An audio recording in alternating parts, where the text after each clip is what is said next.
안녕하세요. 자, 책이 나왔죠? 커서 좋습니다. 교재 110쪽입니다. 중기업의 경영.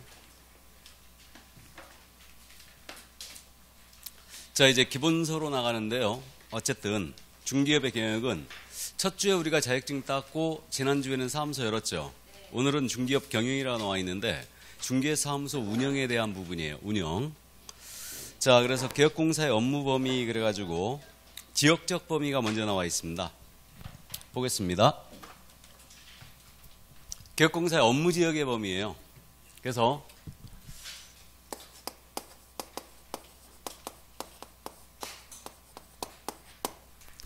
지금 현재 개업공사의 종별이 세 가지가 있어요. 하나는 일단은 법인인 개업공사가 있고요.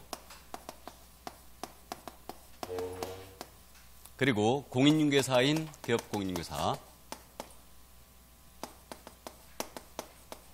그리고 법제 7638호 부칙 제6조 제2항에 따른 개업공사, 이자가 중개인이죠. 자, 그래서 중개인이 있습니다. 이 셋의 업무 지역을 따져보는 거예요. 지금 이 법인인 개업공사와 공인중개사인 개업공사입니다. 이들에 대해서는 업무 지역을 제한하는 규정 자체가 없어요. 그래서 업무 지역을 제한하는 규정이 법인과 공인중개사에 대해서는 없습니다. 그러면 이들의 업무 지역은 어디예요? 전국이다. 전국으로 해석합니다. 그래서 이 얘기는 법인과 공인중개사인 개업공사는 사무소를 어디다 두든지 간에 관계없이 전국에 있는 중개사무를 모두 중개할 수 있어요. 모두.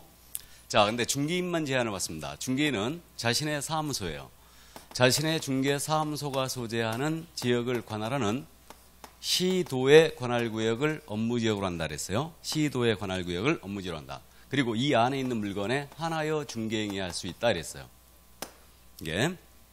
그러면 예를 들어서 우리 중개인께서 경기도 김포시에다가 사무소를 둔 거예요. 그럼 이분의 업무지역은 어디란 얘기예요?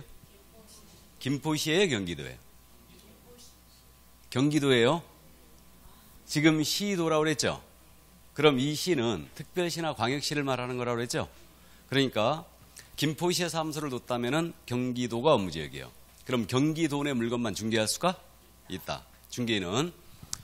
자, 그러면 이 중개인은 서울시에 있는 물건, 인천시에 있는 물건을 중개할 수는 없어요. 없습니다. 그래서 업무지역 제한을 받고 있는 거죠. 사무소 소재지 시도가 업무지역이에요. 다만 이 중개인이 지금 인터넷 시대거든요. 부동산 거래 정보망이라는 게 있어요. 인터넷을 통한 거래 시스템, 이게 있는데 부동산 거래 정보망에 가입을 해요. 여기에 가입을 하고, 그리고 이 가입한 정보망을 이용하여 중개하는 거예요. 이때는 이 정보망의 물건이 쭉 공개가 돼 있거든요. 공개가 돼 있는데 이 공개된 물건에 대해서는 업무지역 외의 것이라도 중개할 수 있다. 이게 유일한 예외예요. 이게. 그러면 인터넷을 통한 거래 시스템인 정보망에 이분이 가입을 하고 이 정보망을 이용하여 중개한다면 이 정보망에 공개된 물건은 업무지역 외의 것도 중개할 수 있다. 이렇게 돼 있는데, 그럼 중개인이 정보망에 가입을 하면 이 중개인의 업무지역은 즉시 전국으로 확대된다. OX. 중개인이 정보망에 가입했어요. 업무지역 확대될까요? 안 됩니다. 가입하고 이를 이용하여 중개한다면 이 정보망에 공개된 물건은 업무지역 외의 것도 중개할 수 있을 뿐이지, 그렇다고 업무지역이 전국으로 확대되는 것은 아니에요. 또 이 중개인이 소속 공인중개사를 고용했거든요. 그러면 업무지역이 전국으로 확대된다. OX. X. 그럼 중개인에게 고용된 소속 공인중개사 업무지역은 중개인의 업무지역과 똑같다는 얘기죠. 그래서 이 소속 공사를 고용인이라고 그러잖아요. 고용인의 팔자는 그를 고용한 개업공사의 팔자를 따라갑니다. 예, 그래서 어쨌든 그 정도. 그래서 중개인만 유일하게 업무지역 제한을 받고 있다는 점. 일단 요 점만 감 잡습니다. 자, 그래서 그 지역적 범위에 써 있는 내용이 바로 그 내용이었어요. 이게. 자, 그럼 그 정도 이해해 두시고 이제 겸업으로 넘어갑니다. 겸업. 111쪽이죠. 111조 겸업. 자, 이제 겸업이 나왔는데 이 겸업이란 말은 중기업 외에 중개업 외에 또 다른 업무를 할 수 있겠는가? 이게 겸업에 관한 문제예요. 중개업 외에 기업공사가 다른 업무를 또 할 수 있겠는가? 이게 겸업입니다. 그러면 중개사무소를 열어놓고 내가 슈퍼마켓을 더 할 수 있느냐? 회사에 나갈 수 있느냐? 이 문제가 바로 겸업이에요. 이게 요거하고 혼동하지 말아야 되는데 우리가 지난주에 이중소속을 공부한 적이 있어요. 이중소속이란 말은 2개 이상의 중개사무소에 근무할 수 있느냐의 문제죠. 이중소속은 전면적으로 금지되어 있죠. 그래서 우리는 한 중개사무소에만 근무하라 그랬어요. 이중소속과 겸업을 혼동하시면 안 됩니다. 겸업은 내가 사무소를 열어놓고 중개업 외에 슈퍼마켓도 할 수 있느냐, 보험사무소도 할 수 있느냐 이 문제예요. 이게 바로 겸업이다. 이게. 자, 그래서 현재 우리 기업공사의 종별 3가지가 또 있습니다. 법인인 기업공사가 있고 역시 공인인계사인 기업공사가 있고 중개인이 계십니다. 자, 이렇게 지금 나눠져 있는데 지금 현재 결론적으로 말씀드리면 공인인계사인 기업공사는 우리가 개인인 기업공사라고 그랬죠. 개인인 기업공사, 법인이 아닌 기업공인인사입니다. 이 개인인 기업공사에 대해서는요, 겸업을 제한하는 규정 자체가 없어요. 아예 없습니다. 이거는. 그러면 개인의 경우는 능력이 닿으면 얼마든지 겸업을 할 수 있다는 얘기죠. 이 얘기입니다. 근데 법인에 대하여만 제한을 하고 있어요. 법인에 대해서만. 그래서 법인은 토탈 몇 가지 업무만 할 수 있다고 그랬어요? 7가지. 7가지 할 수 있다고 그랬죠. 중개업 외에 6가지 업무를 더 할 수 있다. 그래서 7가지 업무만이 허용이 돼 있어요. 일단. 그럼 잠깐 조문 좀 확인할까요? 거기 그 111쪽에 있죠. 색깔 칠해진 부분이 조문이죠. 자, 우리 법 제14조예요. 잠깐 거기 그 14조 본문만 잠깐 읽어드립니다. 기업공사의 겸업 제한 등 해학구 1항이에요. 법인인 기업공사는 법인인 기업공사 밑줄이죠. 법인인 기업공사는 밑줄 긋고 다른 법률에 규정된 경우를 제외하고는 중개업 및 다음 각 호에 규정된 업무와 제2항에 규정된 업무 외에 다른 업무를 함께 할 수 없다 이랬어요. 이게 그러면 함께 할 수 없다의 밑줄 쫙 그어놓으면 법인은 겸업 제한을 받고 있다는 얘기죠. 그래서 14조에 규정된 외에는 아예 할 수가 없다. 그럼 개인에 대해서는 규정이 있어요, 없어요? 없어요. 그래서 이제 개인은 여러분들이 2장을 넘기시면 나옵니다. 개인업자의 겸업범위 일어났죠. 나 참 이거 받고 내가 한참 웃었는데 아니 개인업자가 누구야? 업자가 뭐야, 업자가. 어쨌든 좋습니다. 뭐 이 교재가 지금 현재 법대 출신 있으신 게 아닌 것 같아요. 제 책 아니거든요, 이거. 그래서 어쨌든 법대 출신 있으신 거 아닌 것 같은데 좋습니다. 우리 업자란 표현 쓰면 돼, 안 돼? 안 되죠. 옛날에 중개업자란 표현 상당히 말이 많았어요. 업자가 뭐예요, 업자가? 그죠? 아니, 변호사가 개업을 하면 업자예요? 법무사가 개업을 하면 업자입니까? 세무사가, 회계사가 개업하면 업자예요? 공인중개사가 개업하면 근데 업자가 되는 거예요. 말이 굉장히 말이 많았죠. 그래서 이건 중개인 때문에 이랬던 거예요. 중개인 때문에 중개업자라는 표현을 썼던 거죠. 근데 중개인 자격증 다 돋버리고 공인중개사로 통일해야지. 맞죠? 중개법 책을 쓴 사람이 업자가 뭐야, 업자가. 이게. 어쨌든 실무에서도 업자라는 표현 안 쓰죠. 우리 실무에 가갖고 그 중개사무소 대표자님한테, 공인중개사님한테 업자님 그러면 막 승질 낼 거예요. 맞죠? 이건 비하하는 발언이에요. 어쨌든 좋습니다. 자, 그래서 이제 개인의 경우는 이렇게 겸업 제한 규정이 없다는 얘기예요. 그럼 능력이 닿으면 얼마든지 겸업을 할 수 있다는 얘기예요. 자, 그럼 개인에 대해서 먼저 따져보고 합니다. 개인이 그럼 이제 겸업 제한을 받지 않는데 이거 특별한 규정이 있다면 제한을 받는다고 봐야 되죠. 그래서 개인일지라도 국가공무원법이 있죠. 국가공무원법이 있는데 공무원법에 의해서 공무원이 신분을 가지신 분 있죠. 공무원이 신분을 가지신 분은 중개사무소 못 열어놓습니다. 왜 그러냐면 이거는 우리 법이 금지하는 게 아니에요. 우리 법이 금지하는 게 아니고 공무원법에 의해서 공무원 신분을 가지신 분은 영리행위 종사 금지돼 있어요. 그래서 공무원 신분을 가지신 분은 사무소 못 엽니다. 이거.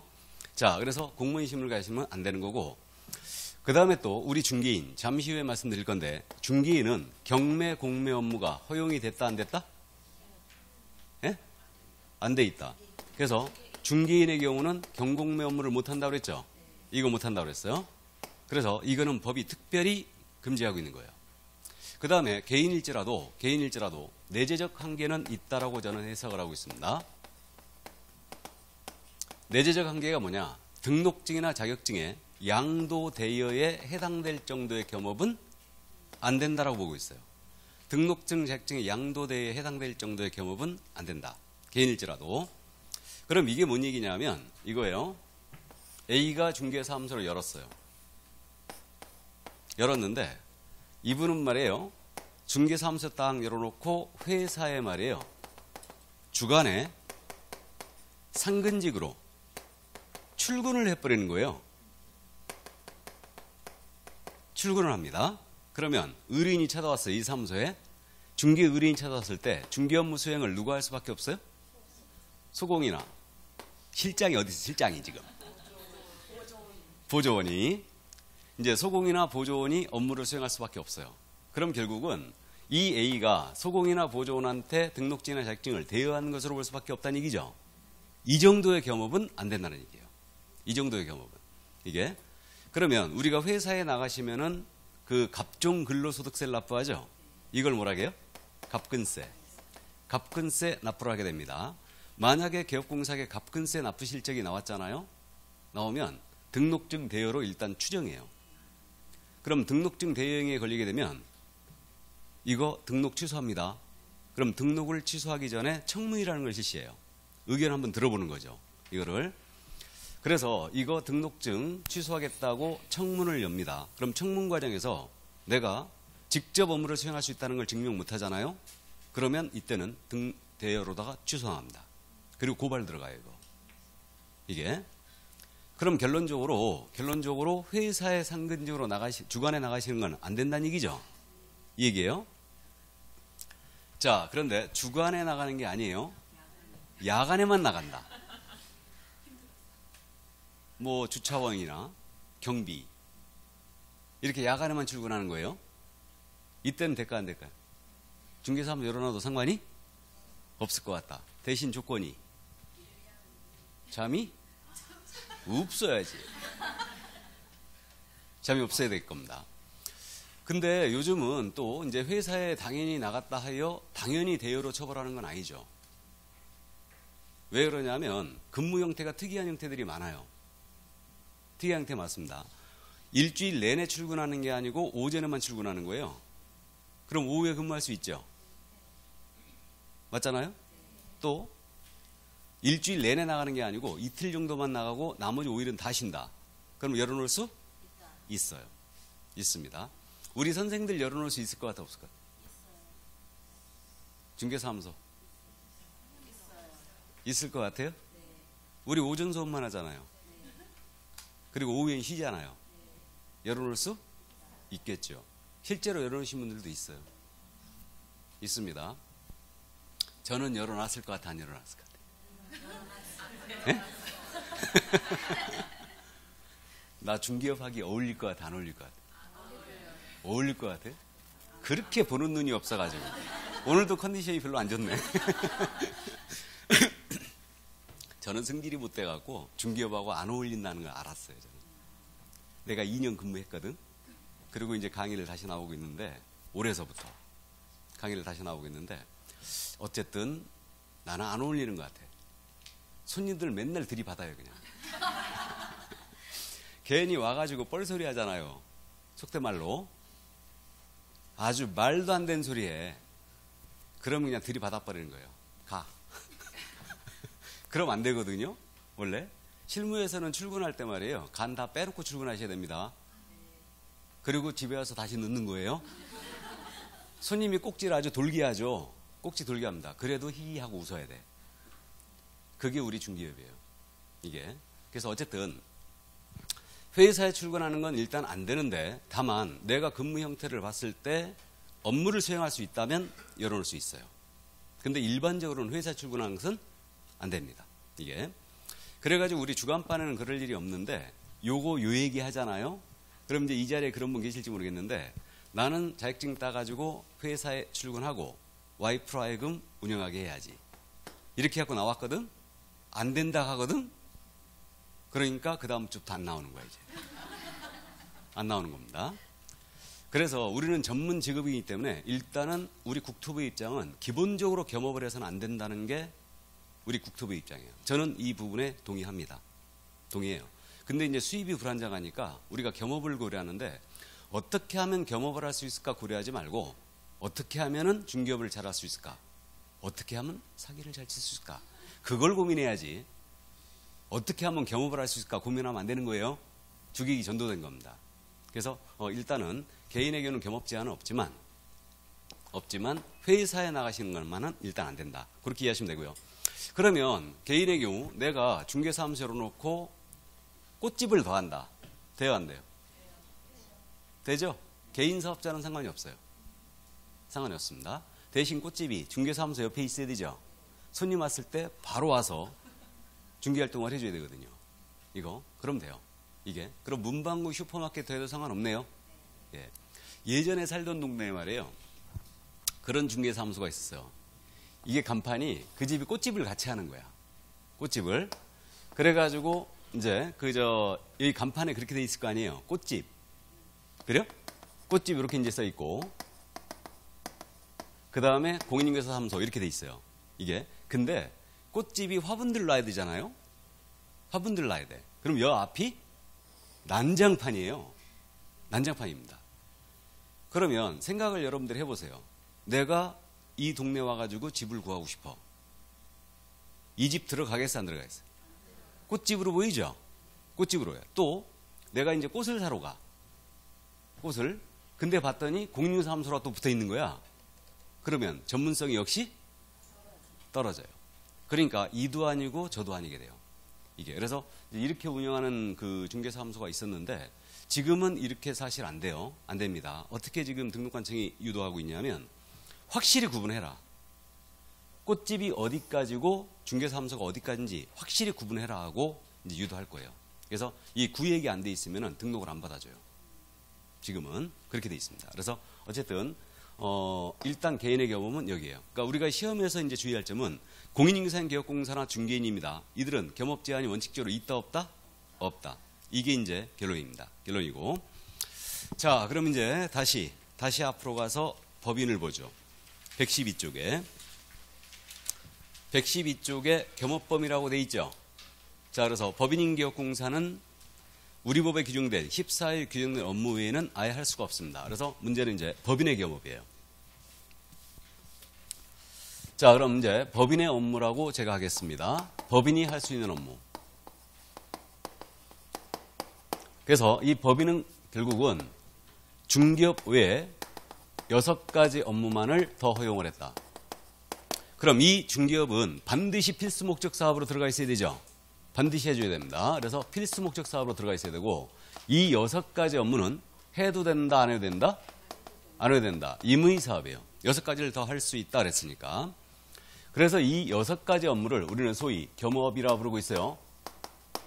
그래서 시험에서는요. 법인의 업무 할 수 있는 걸 모두 골라라. 이렇게 물어보기도 하고요. 법인이 겸업할 수 있는 것을 모두 골라라. 이렇게 이제 물어보기도 합니다. 그래서 어쨌든 법인의 업무예요.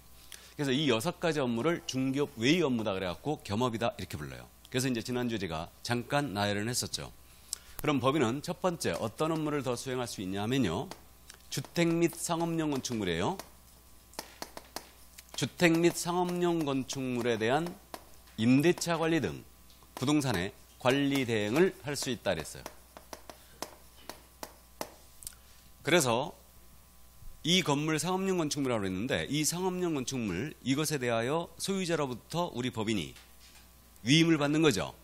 그래가지고 보증금 받고 월세 받고 그다음에 경비 붙이고 주차장 관리해주고 청소 붙이고 이게 임대차 관리예요.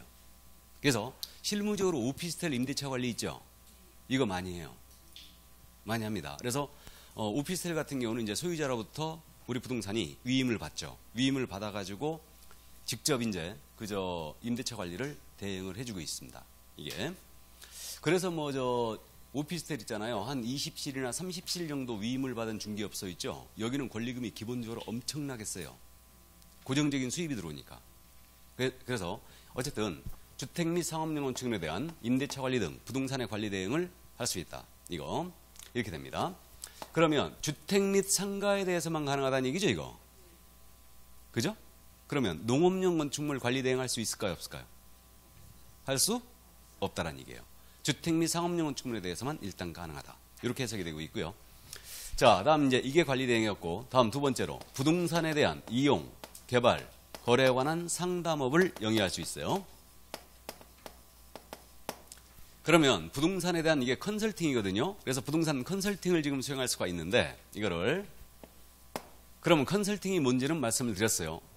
이게 토지인데 이 토지를 갖고 있는 소유자로부터 이거 조언을 구하는 거죠. 소유자가. 그래서 이거 쪼개가지고 하나씩 팔아치워라. 기억나요? 이렇게 상담을 해주는 거예요. 이게 부동산 상담이에요. 그래서 컨설팅을 해주는 겁니다. 기획부동산들이 저런 짓거리 많이 하고 있죠. 이거. 그래서 이제 어쨌든 이게 부동산 컨설팅입니다. 그러면 부동산에 대한 컨설팅이 가능하니 이 법인의 임원이 증권 투자에 해박한 지식을 갖고 있어요. 증권 투자 컨설팅을 합니다. 돼요, 안 돼요? 안 되는 거예요. 부동산에 대한 컨설팅이에요. 그러면 부동산에 대한 이용, 개발, 거래에 관한 상담이니까 이거 직접 부동산을 개발업을 합니다. 포크레인 들어가지고 이거 땅을 들러 엎는 거예요. 그리고 여기다 대고 전원주택을 짓습니다. 부동산 개발업을 해요. 이거 돼요, 안 돼요? 이거 안 된다는 얘기죠. 이거에 대한 상담까지만 가능해요. 상담까지만. 자, 다음 세 번째요. 세 번째로 개업 공인중개사를 대상으로 합니다. 개업 공인중개사를 대상으로 한 중개업의 경영기법 및 경영정보의 제공업을 영위할 수 있어요. 그래서 이게 중개업 경영 컨설팅이거든요. 이걸 전문용어로 앞으로 뭐라고 부를 거냐? 프랜차이즈라고 부를 거예요. 중개업 프랜차이즈예요. 우리가 시중에서 가장 많이 볼 수 있는 프랜차이즈가 뭐가 있어요? 치킨집. 맞죠? 치킨집이 맞습니다. 그러면 법인 치킨집 프랜차이즈 할 수 있어요, 없어요? 에? 그건 못하는 거예요. 뭐에 대한 프랜차이즈예요, 지금? 중개업에 대한 프랜차이즈예요. 그래서 우리가 주변에서 볼 수 있는 요즘 프랜차이즈, 중개업 프랜차이즈가 많이 죽었죠. 부동산 114, 부동산 서브, 부동산 1번지 보신 적 있죠? 이게 전부 다 이게 중개업 프랜차이즈예요. 이게. 그래서 이걸 할 수 있어요. 그러면 중개업에 대한 프랜차이즈니까 상대방이 누구여야 돼요? 개공이어야 돼요. 개공이어야 됩니다. 그럼 여기서 여러분들이 짐작이 되지 않습니까? 저것을 공인중개사를 대상으로 한 중개업 경영기법 제공 할 수 있어요, 없어요? 다시 공인중개사를 대상으로 한 중개업의 경영기법 제공할 수 있어요, 없어요? 없다는 얘기죠. 개공 대상이라니까. 개공하고 공인중개사하고 같아요, 틀려요? 틀리죠. 완전히 틀리죠. 공인중개사는 자격을 취득한 자일 뿐이죠. 개업공사는 개설 등록을 한 자예요. 그러니까 개공 대상이어야 돼요. 이걸 주의해야 돼요. 그래서 이제 여러분들이 이제 하나하나 이제 기억을 해 나갈 게 이런 것들이에요. 이게 개공 대상이 된다. 그러면 창업을 준비 중인 공인중개사를 대상으로 한 중기업의 경영기법 제공 할 수 없어요. 할 수 없죠. 개공 대상이어야 된다니까. 무슨 말인지 이해되시죠? 헷갈릴만 하죠? 그러니까 이거 다 암기할 거예요. 이거. 그래서 어쨌든 개공 대상이 된다. 중기업에 대한 프랜차이즈예요. 이게. 자, 그 다음 네 번째로 주택 및 상업용 건축물이에요. 주택 및 상업용 건축물에 대한 분양 대행을 역시 할 수 있습니다. 그럼 분양 대행은 여러분들이 설명을 더 안 드려도 용어에 정의할 때 제가 중개 정의할 때 잠깐 말씀드렸는데 타인이 건축한 주택이나 상가에 대해서 대신 분양을 해주는 거죠. 이게 분양 대행이다. 분양 대행업자들, 전문적으로 분양 대행만 하고 다니는 그 사람들, 제가 뭐라 부른다고 그랬어요, 실무에서?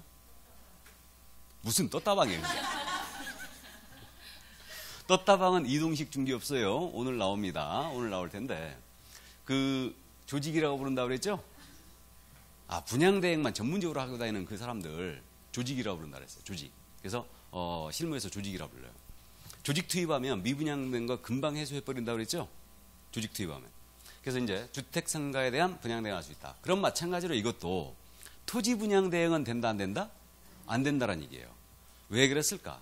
토지 분양 대행 같은 걸 허용을 하게 되면요. 이게 투기 가능성이 있다는 겁니다. 그래서 토지 분양 대행은 허용을 안 했어요. 이게. 그래서 주택 상가에 대한 분양 대행이 가능할 뿐이다. 이거. 자, 그다음 다섯 번째로 법인도 당연히 경매 대상 부동산, 공매 대상 부동산에 대한 권리 분석 및 취득 계약선 입찰 신청 대리할 수 있습니다. 잠시 후에 이건 부연 설명하고 이거는 자, 마지막으로 법인입니다. 주거 이전에 부수되는 용역의 알선업을 수행할 수 있어요. 그럼 주거 이전에 부수된 이사 관련 용역이죠, 지금. 이사 관련 용역의 알선업을 수행할 수 있습니다. 그러면 이사 관련 용역이라는 게 뭐가 있어요? 이삿짐센터. 맞죠? 이삿짐센터. 도배업체도 있죠. 도배업체도 있고 또 청소업체도 있죠. 청소업체. 그래서 그런 게 있는데 그것을 직접 하는 건 된다 안 된다? 안 된다. 이것에 알선, 소개까지만 돼요. 그래서 이사업체나 도배업체를 운영하는 건 안 되고 이것을 소개하는 것까지만 된다. 이게. 그래서 뭐 이것도 이제 나중에 이제 문제풀이 연습할 때 이런 것들 연습을 확실히 하는데 이사업체, 도배업체의 운영 할 수 있어요, 없어요? 없어요. 이것을 소개까지만 가능합니다. 이게. 그래서 법인이 할 수 있는 업무 6가지가 바로 이거였습니다. 이거였는데 그럼 여기서 이제 개인의 경우 경업 제한이 없다겠죠. 자, 그러면 따져볼까요? 이 6가지 업무를 우리 개인인 개업공사요. 특히 공인중개사인 개업공인중개사입니다. 이 6가지 업무 모두 수행할 수 있을까요? 없을까요? 있다. 개인은 경업 제한이 없죠? 개인은 경업 제한이 없어요. 그러니까 모두 수행할 수 있어요. 자, 근데 중개인입니다. 우리 중개인의 경우는 이 6가지 업무 중에 뭐만 안 되는 거예요? 경공매만 안 되는 거죠? 요거만 안 되고 나머지는 모두 수행할 수 있어요. 그러면 비교를 해보면 경업 제한에 대한 부분이 지금 현재 법인에 대해서만 두고 있죠. 개인은 경업 제한을 안 하고 있죠. 그럼 이론적으로 보면 경업이 누가 훨씬 더 넓다? 개인이 훨씬 넓어요. 왜 그랬을까? 왜 그랬을까? 실물을 보면은 우리가 쉽게 이해가 됩니다. 실물을 보면 우리 개인인 개업공사 같은 경우에는 직원 한두 명 고용해서 업무하고 있죠. 그러니까 영세성을 면치 못하고 있는 거예요. 그래서 경업 제한을 안 하더라도 할 수 있는 업무의 한계가 있었던 거죠. 있었던 거예요. 근데 법인의 경우는 직원을 수십 명 고용해서 대형화될 수 있죠. 그럼 이런 대형화된 법인에 대하여 업무의 제한을 안 한다. 그러면 중개업은 부수적으로 하고 아주 요상한 업무들만 하더라 이거예요. 그래서 전문 직업이나 품위가 손상될 우려가 있었던 거죠. 그래서 법인의 경우는 경업 제한을 하게 된 겁니다. 그래서 이론적으로 보면 할 수 있는 업무가 개인이 훨씬 넓다라는 거죠. 이게. 그래서 말이에요. 법인이 할 수 없는 업무도 할 수 있어요. 우리 개인은 이사업체 운영할 수 있어요, 없어요? 있어요. 경업 제한이 없으니까. 무슨 말인지 되시죠? 예, 그래서 이제 우리가 첫 순환이니까 개인은 경업 제한이 없다더라. 그래서 할 수 있는 업무가 등록증 대여의 정도 걸릴 정도만 아니면 그냥 할 수 있다더라. 이 정도만 이해하시면 되는 거예요. 근데 법인은 경업 제한을 받고 있죠. 그래서 이제 입법론적으로 법인의 경업에 대해서 이제 제한을 풀자. 이런 논의가 3년 전에 있었어요. 경업 제한을 없애자. 이거를. 법인이 제가 그랬죠. 전체 개업공사 10만 5천 명 중에 법인이 현재 1000개도 안 된다고. 그럼 법인으로 갈 이유가 있어요, 없어요? 없어요. 없습니다. 그러니까 법인이 옛날보다 더 줄은 거예요, 지금. 법인으로가 업무 제한을 이게 더 받거든. 제한을 더 받아요. 그래가지고 이제 이걸 법인의 경우를 풀자라고 이제 그렇게 이제 국회에서 입법으로 일단은 그 법안이 제안된 적도 있었어요. 근데 반대를 누가 가장 많이 하고 있느냐? 우리 협회에서 반대하고 있어. 오히려. 왜 협회에서 반대하고 있냐면 법인의 경업 제한을 풀어버리면 법인이 대형화될 수 있죠. 대형화될 수 있어요. 그럼 결국은 법인은 대형화되게 되면 결국은 대기업들이 돈이 된다라고 하면 여기 뛰어들겠어 안 되겠어요? 뛰어들지. 슈퍼마켓처럼. 그러니까 우리 협회에서 오히려 반대하고 있어요. 법인의 경업을 푸는 거에 대해서. 그래서 외국 같은 경우에는요, 법인이 대형화된 법인들이 많아요. 아시는 바와 같이 트럼프도 부동산 개발업자 아니에요, 원래. 맞죠? 부동산 개발업자예요. 그러니까 이제 물론 미국 쪽에서 이제 부동산 개발업자 그러면 그 사회적 지위가 우리와 레벨 자체가 틀려요. 레벨 자체가 틀립니다. 미국에서 기부금 가장 많이 내는 사람 1순위. 누구? 부동산업자예요. 그러니까 그들은 사회적 지위를 누리고 있기 때문에 그만큼 존경을 받아요. 공인인사를 하면. 근데 우리는 그렇지 않아요. 그렇지 않습니다. 그래서 법인의 겸업 푸는 거에 대해서 우리 협회가 오히려 더 반대하고 있는 거예요. 외국의 대형 법인들이 들어오고 또 대기업들이 돈 되면 바로 뛰어들거든. 그 다음에 우리 중소건설사들 엄청 많죠. 중소건설사들, 중소건축업 하시는 분들, 빌라 지어갖고 파시는 분들 있잖아요. 엄청 많아요. 이분들 중개업 안 하겠어요? 당연히 하지. 그렇게 되면. 그러니까 법인의 겸업을 안 풀고 있는 겁니다. 저도 거기에는 동의해요. 동의합니다. 그러니까 결국은 이제 내가 예를 들어서 건축에 대해서 회사를 하나 갖고 있어. 그러면 사무소를 열어놔야 되죠. 중개사무소 열어야 될 거 아니에요. 4명으로 열면 돼, 안 돼? 안 되지. 맞죠? 법인으로 가면 안 된다는 얘기예요. 개인으로 열어놓는 거지. 개인으로. 개인은 겸업 제한을 받지 않으니까. 이해되십니까? 그래서 법인의 수가, 중개법인의 수가 우리는 절대적으로 적어요. 개인보다. 그래서 일단 참고해 두시고요.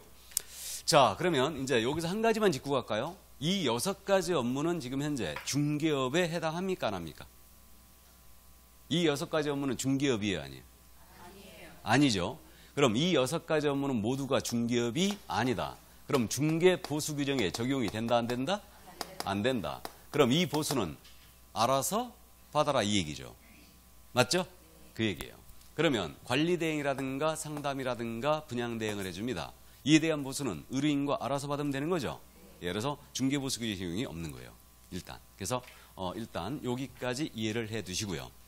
자, 그러면 법인의 겸업에 대한 내용을 다 봤고요. 이제 이거 거기 우리 교재 113쪽의 7번에 민사집행법에 의한 경매 및 국세징수법, 그 밖의 법령에 의한 공매 대상 부동산에 대한 권리분석 취득 약성과 매수신청 또는 입찰 신청 대리 일어났죠 지금. 자, 이게 경공매 업무인데 잠깐 이 부분 이제 짚고 갑니다. 경공매에 대해서는 따로 잠깐 보고 가는 거예요. 그러면 경매 대상 부동산에 대한 권리분석 취득의 알선, 권리분석 취득의 알선, 입찰 신청, 매수신청 대리업을 할 수가 있고요. 공매 대상 부동산에 대한 권리분석 취득의 알선, 입찰 신청의 대리를 할 수 있습니다. 그러면 여러분들이 이제 상식적으로 경매라는 것은 법원에서 현재 하고 있다는 거 알고 있죠? 이건 민사집행법에 따라서 행해집니다. 그래서 우리가 이제 실무 마지막 시간에 경매를 공부하게 돼요. 경매를. 그럼 이제 공매는 뭐냐? 공매는 그냥 쉽게 갑니다. 공개 매각의 준말이에요. 다시 공매는 공개 매각이란 말의 준말이다. 이게 공매인데, 그럼 공매는 여러 기관에서 하고 있어요. 세무서도 할 수 있고요. 기업체도 할 수 있고, 은행도 할 수 있고, 한국자산관리공사라고 혹시 들어봤나요? 한국자산관리공사. 개론 시간에 들어봤나요? 캠코. 한국자산관리공사가 있어요.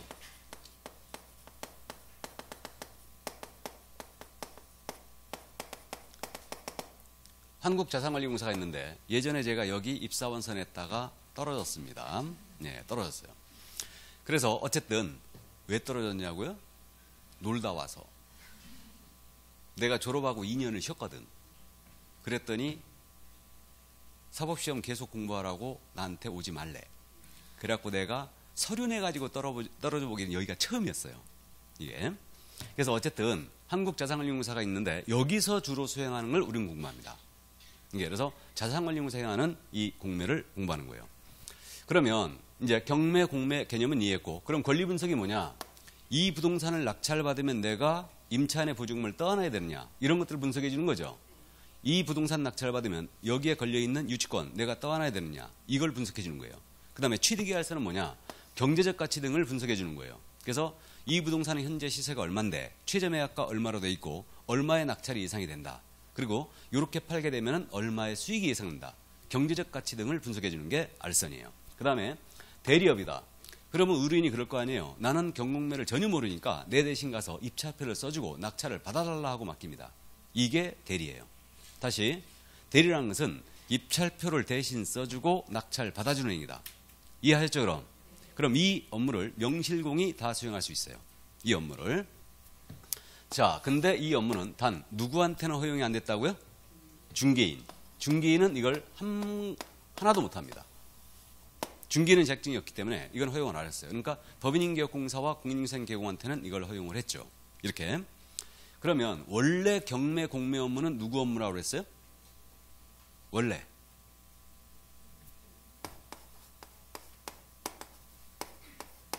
원래 이거는 변호사의 업무예요.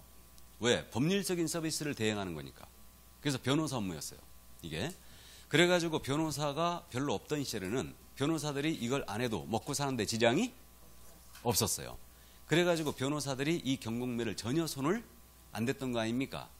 그래가지고 경매 시장을 누가 석권을 했느냐? 누가 석권을 했어요? 예? 개공이 석권한 것은 그 후의 일이에요. 법인? 중개법인? 아, 그건 개공 아닙니까? 우리 행님들이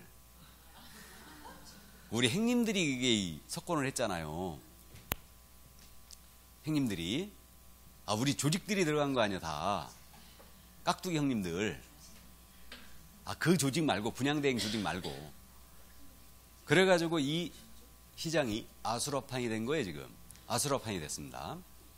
그러면 이거 경매 업무를 변호사 외에 누가 또 할 수 있다는 걸 상식적으로 알고 계시죠? 세무사, 법무사죠. 그 다음에 우리 개업공사도 지금 현재 합법적으로 보수를 받고 할 수 있잖아, 이거. 그러니까 이 세 사람의 전문 직업인이 경공매 업무를 수행할 수가 있어요. 그러면 우리 깍두기 형님들이 여기를 석권하고 있었어요. 그러면 이제 변호사들은 지금 현재 여기에 손을 안 댔던 거죠. 그래갖고 이게 아수라장이 돼 있었던 거예요. 그래갖고 이게 변호사들이 손을 안 대니까 그러면 전문 직업인한테 주자 그런 거예요. 이거를. 그러면 법무사하고 이 개공 중에 누구한테 먼저 허용을 했을 것 같아요? 경공매 업무를. 법무사. 그렇게 알고 계시죠? 예. 아닙니다. 개공한테 먼저 허용이 됐어요. 그래서 이게 법인이 있잖아요. 우리 중개법인. 중개법인한테 1994년도에 우리 중개법인한테 허용했어요. 이거를. 그래가지고 예전에는 법인으로 가는 주된 이유가 왜 그랬느냐? 왜 그랬냐면 경매 때문에. 근데 법인한테 허용을 하면서 대리를 허용을 안 했던 거예요.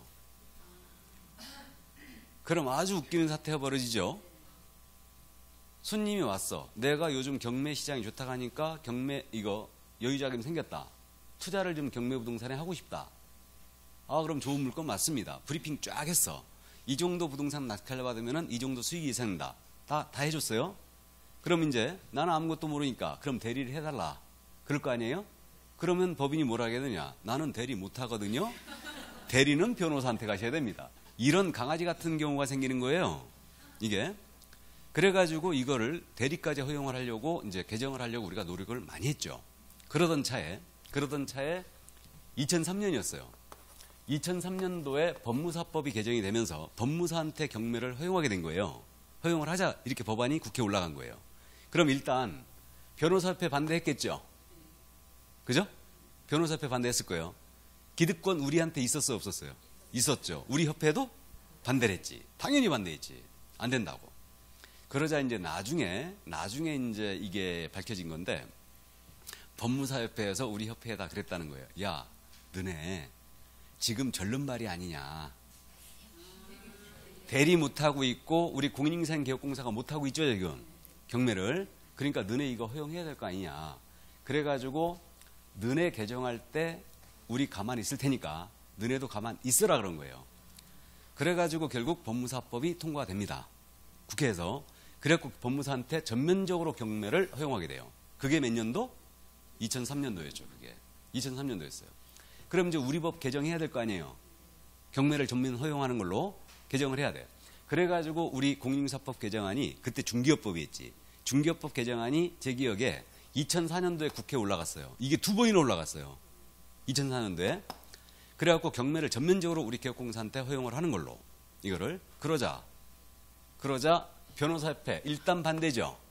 우리가 진입을 하게 되면 법무사보다 엄청나게 숫자가 많아요, 우리가. 맞죠? 그러니까 일단 반대. 자기네 밥그릇 완전히 뺏기는 거죠. 그러니까 반대. 그래가지고 법안이 2번이나 올라갔다가 이게 최종적으로 국회 본회의로 법안을 넘기기 전에는 법제사법위원회라는 거 있죠. 법사위. 법사위에서 최종적으로 이 법안을 손질을 해요. 그래갖고 본회의로 넘겨갖고 이제 표결을 거쳐서 법안을 통과시킵니다. 근데 생각을 해보세요. 법제사법위원회 국회의원들이 주로 누구겠어요? 주로 국회의원들이 변호사 출신이지. 그래가지고 이게 자기네 밥그릇 뺏기는 거 아니에요, 지금. 그러니까 이 개정 법안이 법사위만 가면 오리무중이 된 거예요. 법사위에 통과를 못하는 거예요, 여기서. 계속 보류해, 심사가. 그래가지고 이렇게 이제 2004년도를 2번인가 올라갔는데 통과를 못했어요. 그래가지고 노무현 대통령이 2005년도가 된 거예요. 2005년도에 부동산 거래 신고제를 해야 되겠는데, 그래서 부동산 거래 신고제가 2005년도에 들어왔어요. 이걸 해야 되는데, 이놈의 경매 때문에 이게 통과가 안 되는 거예요, 계속. 이게. 그래가지고 대통령이 그때 이제 정확하게 얘기하면 이제 국토교통부겠죠. 건설교통부. 너네 법사위에서 계속 법안 붙잡고 그렇게 안 놔주면 우리 직접 본회의로 간다. 대통령은 그 권한으로 그럴 수 있어요. 법안에 대해서 직접 본회의에 붙여갖고 표결에 붙일 수 있어요. 대통령이. 그래갖고 결국은 이 부동산 거래 신고제 때문에 경매가 묻어서 넘어가게 된 거예요. 그래갖고 그런 우여곡절 끝에 이제 이 부동산 중개업법이었던 게 2005년도에 공인중개사의 업무 및 부동산 거래 신고에 관한 법률 이렇게 이제 바뀌게 됩니다. 2005년도에. 그러고 나서 경매가 같이 붙어서 넘어가요. 이게. 넘어가면서 이제 거기서 어떻게 손을 내놨느냐. 이거를 그럼 좋다. 너네한테 허용을 하는데 대신 법원에 등록을 해라 이런 거예요. 등록을 해라. 그리고 경매 업무를 수행해라. 이렇게 된 거예요. 그래가지고 이제 교재를 보시면 거기 7번에 보시면 다시 113쪽에 지금 법인인 개업공사가 위에 민사집행법에 의한 경매 대상 부동산의 매수 신청 또는 입찰 신청 대리를 하고자 하는 때는 대법원 규칙이 정하는 요건을 갖춰 법원에 등록을 하고 그 감독을 받아야 한다. 이래놨죠 지금. 요 내용이 원래 없었거든요. 근데 이게 법사위를 통과하면서 요 내용이 들어간 거예요 지금. 그러니까 결국 뭐냐. 지금 법인인 개공이라고 그랬죠. 근데 사실 우리 공인인증 개공도 할 수 있다 없다? 있다 해서 결국은 우리 개업공인중개사가 경매의 대상이 된 부동산에 지금 대리업을 하고자 한다. 대리업을 하고자 한다. 이때는 대법원 규칙이 정하는 바에 따라 법원에 등록을 해야 된다. 법원에 등록을 하고 그 감독을 받아야 한다 그랬어요. 그래서 우리가 실무 마지막 시간에 경매를 공부하면서 이게 바로 매수신청 대리인이에요. 이게 매수신청 대리인 등록 규칙이 있는데 이것에 따라서 이제 법원에 등록을 하게 됩니다. 그러니까 우리는 경매 대리업을 하고자 할 때는 법원에 먼저 등록을 해야 된다는 얘기죠. 해야 된다는 얘기고 그 법원의 감독을 받게 돼 있어요. 이게 우리 공인사법 내용과 아주 비슷해요. 이게. 그래가지고 이제 이 내용을 우리는 실무 마지막 시간에 보게 될 거예요. 그럼 여기서 우리가 이제 감을 잡고 할게. 그러면 경매 부동산에 대하여 권리 분석 및 취득 결산만 하는 거예요. 대리 안 하고. 그럼 법원에 등록할 일이 있다 없다? 없다. 그냥 할 수 있다는 얘기죠. 그러면 공매는 지금 어디서 한다고요? 한국자산관리공사. 그럼 공매 부동산에 대한 권리 분석 취득 결산 대리를 하고자 합니다. 이때는 법원에 등록 안 하고도 그냥 할 수 있어요. 그러니까 오직 경매 부동산에 대한 대리를 하고자 할 때만 법원에 등록을 먼저 하는 거다. 이게. 그럼 실무적으로 법원에 등록 많이 할 것 같아요? 안 할 것 같아요? 안 합니다. 대리만 안 하면 되는데 뭐. 맞죠? 그러니까 안 해요. 더군다나 중개사무소 와가지고 손님들이 경매 부동산 찾지 않아요. 않습니다. 경매 컨설팅 업자한테 가지. 그죠?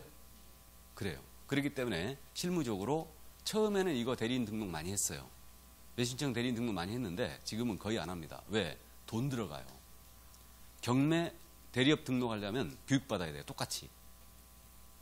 경매 실무교육 가서 받아야 되고요. 보증 설정해야 되거든 다. 그러니까 돈 들어가기 때문에 안 합니다. 이거. 그래서 어쨌든 이론적으로는 여기까지 이해해 두시고요. 그래서 현재 합법적으로 지금 보수를 받고 경매업을 수행할 수 있는 자는 변호사, 법무사, 개업공사예요. 그래서 변호사들이 경매시장으로 다시 돌아오고 있어요. 왜? 한 해에 지금 2,000명씩 변호사들이 배출되고 있죠. 그러니까 먹고 살기 힘드니까 중기업도 기웃하고 있고, 그다음에 경매부동산도 경매도 이제 이거 뛰어들고 있는 거죠. 이게. 그래서 사실 법무사의 모든 업무들은 변호사가 다 커버할 수 있어요. 변호사 등기 업무 할 수 있어요, 없어요? 당연히 있지. 근데 변호사들이 그 자존심에 등기를 안 했던 거예요. 그래갖고 우리가 노무현 대통령 영화를 본 적이 있죠. 본 적이 있는데 노무현 대통령이 부산에서 변호사 활동을 하면서 등기했잖아요. 왕따였어요, 그때. 왕따였습니다. 변호사가 등기 업무 한다고. 왕따였어요, 거기서. 그 지역에서. 이게. 안 했거든. 그러니까 법무사들이 이건 해라 하고 안 했던 거예요. 그거 안 건드렸지, 그쪽을. 안 건드렸는데 요즘은 등기까지 전부 다 합니다. 변호사들이 다 해요. 그래서 어쨌든 자, 그러면 이제 경매에 대한 내용을 이제 다 봤고요. 그럼 이제 넘어갑니다. 그래서 이제 겸업에 대한 내용을 다 봤어요. 다 봤고, 그럼 이제 116쪽 있죠. 116쪽. 특수법인의 업무법인 찾았어요? 자, 이제 보겠습니다. 이제 얘기할 때가 됐어요.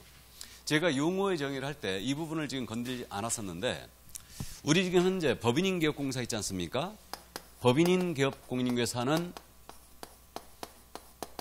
종류가 사실 두 가지가 있거든요. 두 가지가 있는데 이것을 용어의 정의 시간에 제가 언급을 안 했어요. 일부러. 지금 설명하려고. 법인인 개업공사인 종류가 두 가지가 뭐냐면, 하나는 순수 중개법인이 있죠. 순수 중개법이라는 얘기는 무슨 얘기냐면, 우리 법이 정한 법인의 요건이 있죠. 지난주에 공부했는데 기억을 잠깐 더듬으면 법정 업무만 영위할 목적으로 설립된 자본금 5천만 원 이상의 상법상 회사 또는 협동조합 기본법상 협동조합으로서 그 대표자는 공인중개사가 되고, 대표자를 제외한 임원 사원인자의 3분의 1 이상은 공인중개사인 그 법인, 이 요건을 그대로 맞춰 등록한 법인, 이걸 뭐라 한다? 중개법인이라고 그래요. 근데 우리가 지금 특수법인이라는 게 있어요.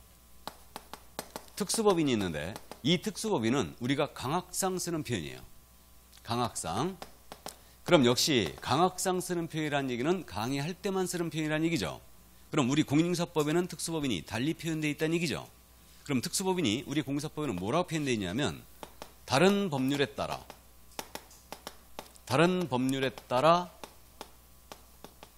중개업을 할 수 있는 법인, 이렇게 돼 있어요.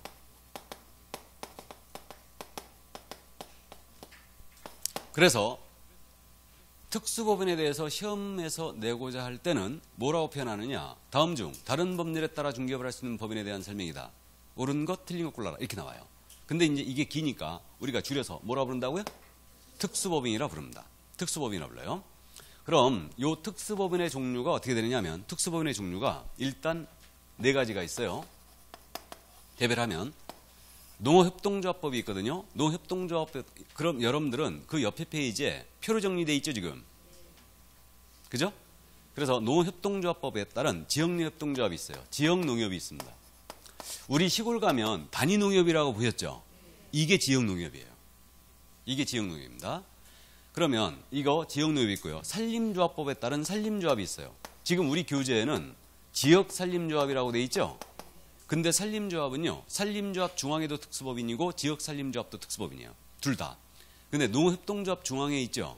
여기는 특수법인 아니에요. 지역농협만 특수법인이고요.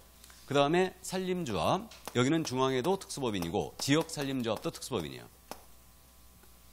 교재가 약간 잘못됐습니다, 그는. 그래서 이제 중앙에 들어간다는 거 참고해 주시고요. 그 다음에 산업집적 활성화 및 산업집적 활성화 및 공장 설립에 관한 법률이죠. 이 법에 따른 산업단지 관리기관이 있어요. 산업단지 관리기관. 이거 산단관리기관이에요. 그 다음에 한국자산관리공사법에 따른 한국자산관리공사가 있습니다. 방금 전에 한국자산관리공사 했죠, 지금. 그래서 여기가 있죠. 이 네 개가 바로 특수법인이에요. 그러면 우리가 상식적으로 봤을 때 이게 어떤 법인들은 몰라도 상식적으로 봤을 때 지역농협입니다. 지역농협은 농민을 위한 단체죠. 산림조합은 임업인을 위한 단체죠. 산업단지관리관은 산업단지를 관리하고 있는 기관 아니에요? 한국자산관리공사는 이거 공매를 주로 담당한다고 그랬죠.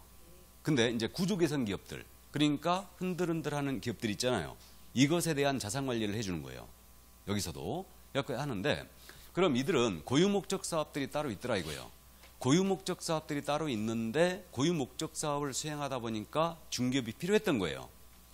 그래서 이 중개업을 허용을 하게 되는데, 우리 공인인계사업법이 허용을 하는 게 아니고 얘네들 설립의 근거가 되는 법들이 있죠. 설립근거법에서 직접 중개업을 허용하게 돼요. 이거를. 그래서 우리 법에는 다른 법률에 따라 중개업을 할 수 있는 법인, 다른 법에서 중개업을 허용한 법인이에요. 이걸 우리는 강학상 뭐라 부른다고요? 특수법인이라 불러요. 그럼 구체적으로 지역농협은 어떤 중개업을 할 수 있느냐? 얘는 농지 있죠. 농지에 대한 매매, 교환, 임대차를 중개할 수 있어요. 농지에 대해서. 왜 그러냐면 농업인이 지역농협하고 친하잖아요. 야, 나 농사 그만 지려고 그래. 이제 너무 몸도 아프고 이거 우리 자식들 안 짓는데. 그래서 이 농지 팔아야 되겠어. 네 아는 사람 있으면 소개 좀 해달라. 그럴 수 있죠. 그러니까 지역농협에게 농지에 대한 매매, 교환, 임대차를 허용한 거예요. 그럼 똑같이 산림조합도 여기는 산림조합이니까 임야 있죠, 임야. 그래가 임목도 말씀드렸죠. 임목이나 임야에 대한 매매 대차를 중개할 수 있어요, 여기. 그래서 허용이 된 거예요. 그 다음에 산업단지관리기관은 산업단지를 관리하고 있죠. 그럼 산업단지 내에 공장 건축물이라든가 공장 용지가 있을 거 아니에요? 그러면 이것을 직접 산업단지 관리기관에다 내 것 좀 팔아줘 라고 할 수도 있죠. 그러니까 산업단지 내에 소재하는 공장 용지라든가 공장 건축물에 대한 중개를 할 수 있어요. 이게 산업단지 관리기관은. 그 다음에 한국자산관리공사 있죠. 여기는 이제 주로 공매를 담당한다고 했는데 구조개선 기업이 갖고 있는 자산의 매각, 또 매각을 하면서 중개도 할 수 있어요. 그래서 비업무용 부동산, 은행이나 기업체 갖고 있는 비업무용 부동산을 직접 자기네들이 공매할 수 있거든요. 그러니까 비업무용 부동산에 대한 중개를 할 수가 있어요. 이게. 그래서 이렇게 농지에 대한 중개, 임목이나 임야에 대한 중개, 물건이 딱딱 정해져 있는데 이러한 중개 활동을 할 수가 있어요. 그러면 이제 여기서 얘네들은 지금 중개업을 그럼 할 수 있다는 얘기죠? 이 네 개의 법인은. 우리 법에 허용한 게 아니에요. 얘네 설립근거법에서 직접 허용했어요. 그러면 우리는 구조 1항 조문에 뭐라고 돼 있으냐면 지난주에 중개업을 영위하고자 할 때는 이 법에 따른 공사법에 따른 중개사무소에 개설 등록을 해야 된다고 했죠. 그러면 얘네들도 등록을 해야 되는가 이 문제가 생겨요. 자, 그럼 우리가 이제 처음 지금 진입 단계니까 따져볼까요? 쟤네도 중개업을 할 수가 있죠. 그러면 등록을 원칙 해야 될까요? 안 해도 될까요? 원칙 해야 되죠. 원칙 해야죠. 왜 그러냐면 우리가 중개업에 관한 기본법 아니에요? 중개업에 관한 기본법이기 때문에 중개업을 얘네들도 하고자 한다면 등록을 해야 될 거예요. 그런데 결론적으로 안 해도 되는 법인이 더 많아요. 유일하게 등록을 요구하는 특수법인은 한국자산관리공사뿐이에요. 여기 세 개의 법인이 있죠. 지역농협 산림조합, 그 다음에 산업단지관리관. 여기는 등록을 안 하고도 바로 중개업을 할 수 있어요. 왜 그랬을까? 왜 그랬냐면 농어협동조합법의 규정을 보면 농협의 예를 들면 농어협동조합법에 그렇게 돼 있어요. 지역농협은 농지에 대한 매매교환 임대차 중개할 수 있다. 이 경우 공인인계사법 제9조 규정을 배제한다 이랬어요. 농협동조합법에서. 공인인계사법 제9조 규정이 뭐냐면 등록 규정이에요. 이걸 배제해버린 거예요. 그러니까 요 세 개 법인은요. 같은 규정을 다 갖고 있어요.